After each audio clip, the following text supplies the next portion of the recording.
ourselves one of these, baby. That's a belt-to-ass situation. USF thought they were all that.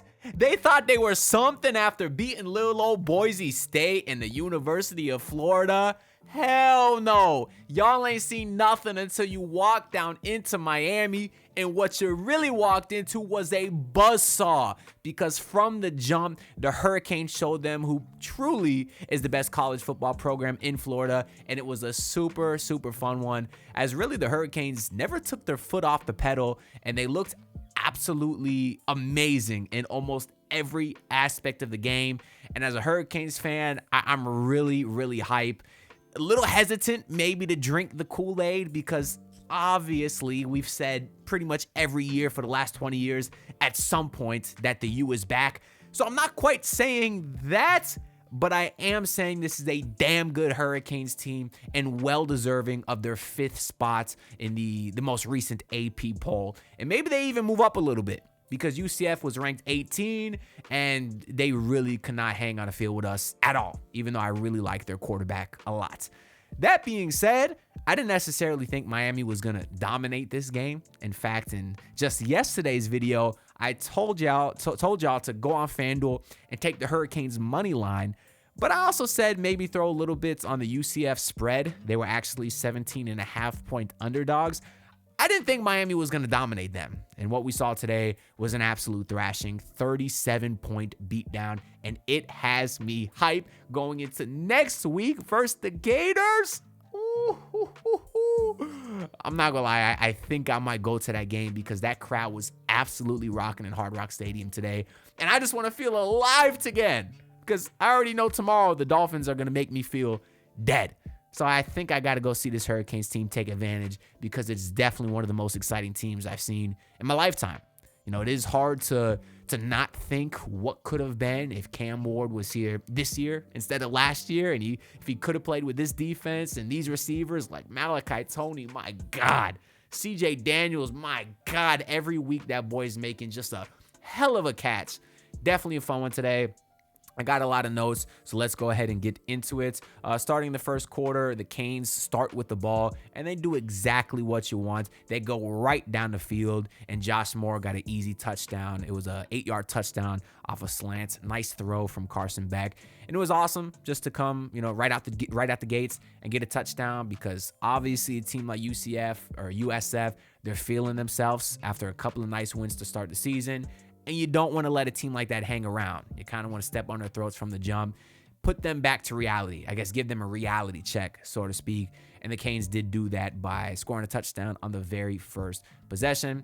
On the next drive, Carson Beck with some more great plays, had a 45 air yards bomb to Moore again for the touchdown. I mean, maybe it was a little bit short to Moore. He might have been able to lead him to further in the end zone a little bit longer, but it was an absolute dart. He slang that thing, and Moore was able to get his second touchdown. Did an incredible job to hang on, and I was reading up a little bit more about him also.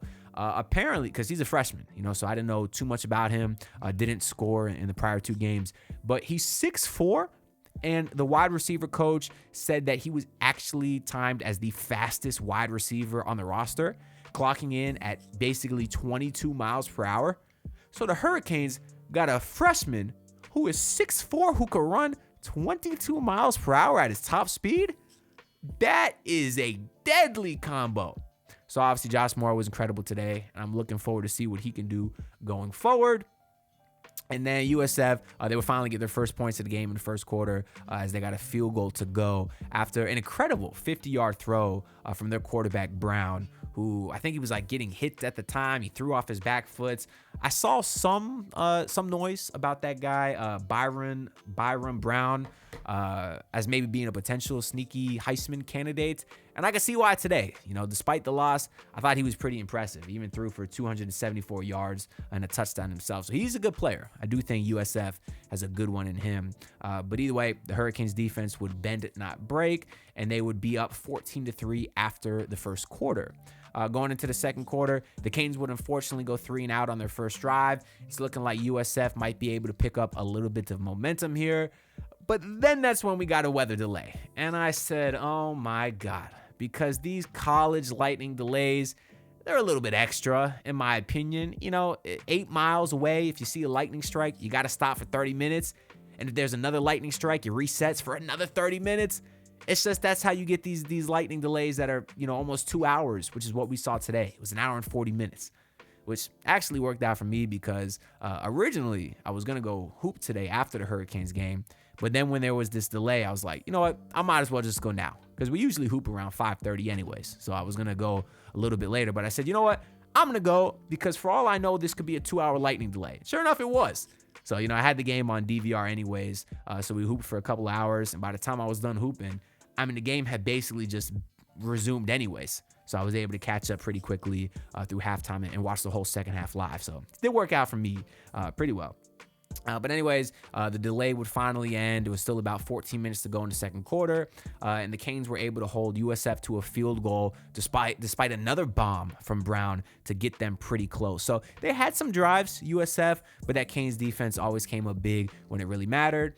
And then Mark Fletcher for the Hurricanes, he had his beautiful first of many touchdowns today. I think he ended up finishing with 3 touchdowns. That's right. I wanted to check because one of them got called back later in the game when his knee was down. But yeah, his first of several nice touchdowns. This one was on a long catch. Fletcher answered with a long catch followed by a 38-yard touchdown run. Fletcher had 2 plays on that one. The nice catch and then a 38-yard touchdown run where he broke a tackle, went all the way. He's awesome. I love Mark Fletcher. He was great last season, continues to be even better this one.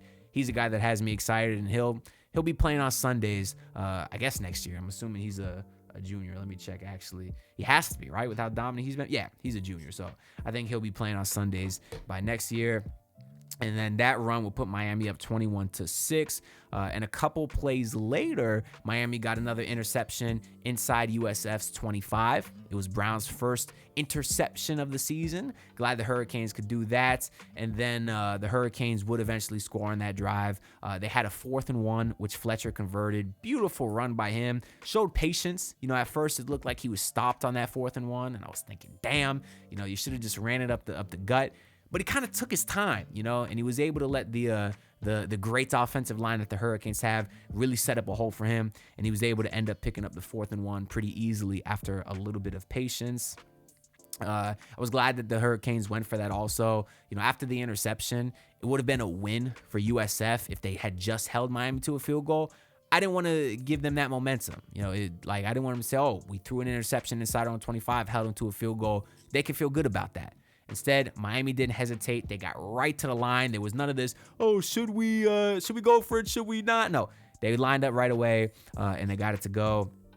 And then Beck got inside the 5-yard line on a designed run, and then he followed it up with another designed run to go in for the touchdown. Faked me the hell out. I thought the ball was going to Fletcher again. So a couple of really great plays by Beck to run it in. And it's just refreshing to see a quarterback that can move his legs a little bit, because obviously watching Tua for years at this point, you just can't do that. And in today's NFL, I think you have to get a mobile quarterback, at least to a certain extent.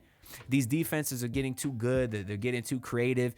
If your offense is just limited by a running back and a quarterback that can throw, it's hard to score a lot of times. We're seeing defenses really have no problems with guys like that. And if you have a quarterback that can run like Beck can a little bit, it's not Lamar Jackson, but he can run a little bit, it just adds a whole other dynamic to the offense that really makes them difficult to stop. Who knows how long Tua lasts with the Dolphins, but you got to get a guy that can move. We're no longer in the era of every quarterback being a pocket presence guy, just sitting in the pocket like Tom Brady, Dan Marino. No, you have to be able to run, But anyways, great run by Beck to get the touchdown. The Canes would eventually get the ball back in the second quarter. CJ Daniels, that's where he had his crazy catch. There was DPI. Defense was grabbing on him. Doesn't matter for big old CJ Daniels. He was able to grab the ball, and it was looking like the Canes might actually score again before the half. But then Carson Beck threw his first pick of the season, USF wasn't able to score before the half. So it was 28-6 at the half. Then we would go into the third quarter, a little bit scary. CJ Daniels did go down on the first Canes drive. He was grabbing like his collarbone area. And we just seen, I think it was Jaden Reed break his collarbone for the Packers. So I'm thinking, damn, Hopefully that wasn't the case. Fortunately, he was able to return a few drives later, so maybe he just got the wind knocked out of him or something. But then USF would get another pick that same drive. Not necessarily Carson Beck's fault. He kind of was throwing the ball to, I think, what was that receiver's name? Tony Johnson. But Malachi Tony thought it was an overthrow to him, so he kind of tipped the ball up when it wasn't supposed to go to him. And because he tipped it up, the USF guy was able to intercept it. And it was going to be USF's ball at their own 35. The Canes would actually get a stop. You know, they would force USF into 3rd and 14 on that drive. But somehow after they got the stop, they reviewed it for too many men on the field. Like, USF was about to punt. Next thing you know, the refs running in there saying, oh, stop the play. Like, how the hell can you review it that late? And also, they reviewed it for like 10 minutes. It was ridiculous. Like, yeah, the Hurricanes had 13 men on the field when the ball was snapped. Play ball. You know, it took forever. But it ended up working out for the Hurricanes because right after that, the Hurricanes or the USF Bulls were on 3rd and 9, and then the quarterback would actually run for the first down. He got absolutely popped. Hurricanes force a fumble, and they're able to recover by midfield. Although the Hurricanes don't take advantage, they would have to punt after they were going to go for a 4th and 1, but they had a false start, so they would end up punting and not being able to take advantage of that. USF would almost answer, driving all the way down inside Miami's 10. They would go for their own 4th and 2, but Miami made another great play on defense to stop them on 4th and 2 inside their own 10. And then the Canes did an awesome job really getting out of that offensive drought. They would drive all the way down the field, about 90 yards, for a touchdown to make it 35-6 with about a minute to go in the 3rd quarter. So basically, all she wrote, hard to call it a dagger when you're still in the 3rd quarter, but any chance that USF had of winning that game, they had to score the previous drive. They didn't. Instead, the Canes would answer, and that was basically all they wrote. You know, and that touchdown was set up by Beck. Had just a beautiful deep ball to Fletcher Marion. Is that the guy's name? Fletcher Marion, I think was his name. Or Keelan Marion. Yeah, Keelan. I think for a second I was thinking Mark Fletcher. I was going to say, no way they have a Malachi Tony and then a Tony Johnson and then a Mark Fletcher and a Fletcher Marion. No, it's Keelan Marion. Let me update my notes there. Still trying to learn these guys. 3rd game into the season. But yeah, Beck had a beautiful deep ball, led it to Marion's outside. No way the defense could have got it. That set Miami up near the red zone. They ran a few more plays and ended the drive off just a tough Mark Fletcher beast mode-esque run. Broke like 7 tackles right through the middle of the field and was able to punch it in. And then early in the 4th quarter, USF finally finished their first touchdown drive of the game to make it 35-12 after they failed a 2-point conversion.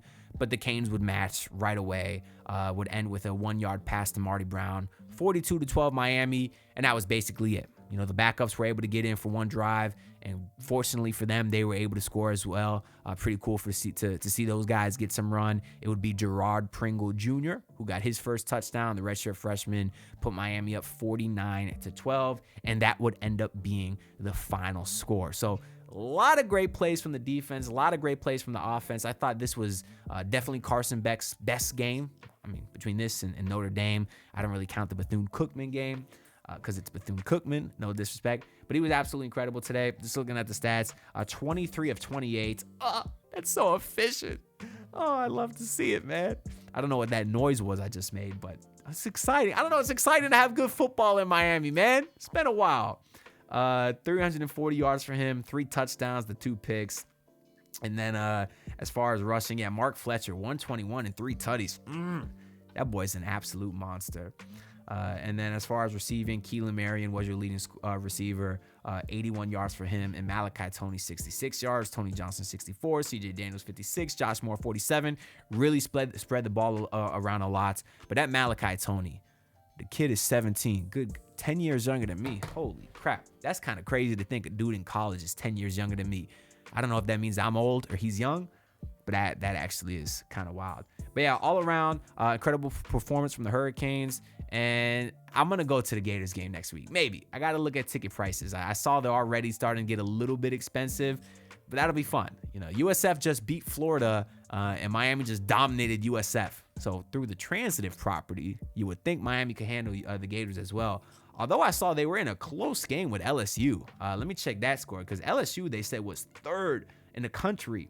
So if the Gators can beat them, Gators currently are down 10-13 with the ball pretty early in the second half. So I'll definitely watch that game, because if the Gators are coming to town after just beating the 3rd-ranked team in the country, ooh, that will be fun. Maybe the Gators get ranked again, so we got another matchup, 2 ranked teams, and Hard Rock will be crazy. So I'll look into it. Maybe I'll pop in game time, get myself some tickets. But the one thing y'all definitely should do is go to FanDuel. I told y'all the last 2 videos. I'm going to tell you again because it's your last chance. My favorite prop for this weekend is Tua Tagovailoa over 232 passing yards. I know we crapped on Tua a little bit this video, but for his running, he can still pass the ball. I think after his bad week 1, Vegas is disrespecting him a little bit. I'm looking to be taking that over at 232. Anyways, that's all I got to say for this video. Let me know if you're as excited about the Hurricanes as I am. Let me know your thoughts on Carson Beck. And let me know, do you think they're the real deal? Do you think maybe they can make a run to get to the national championship? Very curious to hear what y'all think. Anyways, like, subscribe, comment, all that good stuff is greatly appreciated. And I'll see y'all in tomorrow's... Where's the belt? Oh, see y'all tomorrow's belt to ass video. Because the Dolphins will probably get belt to ass from the Hurricanes or from the Patriots. But I'll be here to talk about it. I'll see y'all then. Peace out. Look, pull up in your city tryna get that dead face. Do it on my own, I don't need no dead weight. Had to kill him off, yeah, I need a head space. You know this homegrown bitch don't offend me.